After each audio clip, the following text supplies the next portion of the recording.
বর্তমান গণতান্ত্রিক সরকারের যে উদ্দেশ্য, যে লক্ষ্য, যে জনবান্ধব পুলিশিং, সেবা বান্ধব পুলিশিং, যে থানা হবে জনবান্ধব, থানায় কোনো দালালের উপস্থিতি বা অবস্থান বা অস্তিত্ব থাকবে না, থানা হবে জনবান্ধব, সেবা প্রার্থীদের জন্য থানা হবে জনবান্ধব, সেবা বান্ধব, এবং থানায় কোনো দালালের অস্তিত্ব থাকবে না। যদি কোনো থানায় কোনো দালালের সংবাদ আপনারা পান, সাথে সাথে আমাদেরকে জানাবেন, আমরা তার বিরুদ্ধে ব্যবস্থা নেব।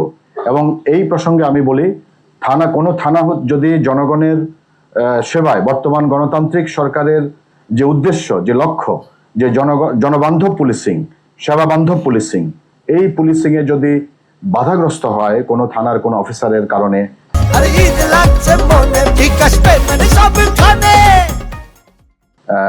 তাদের বিরুদ্ধেও আমরা ব্যবস্থা নিব। এবং এই ক্ষেত্রে আমরা কিন্তু কোন অফিসার ইনচার্জ কতদিন হয়েছে, কত সময় ধরে আছেন, এগুলো আমরা বিবেচনা করব না।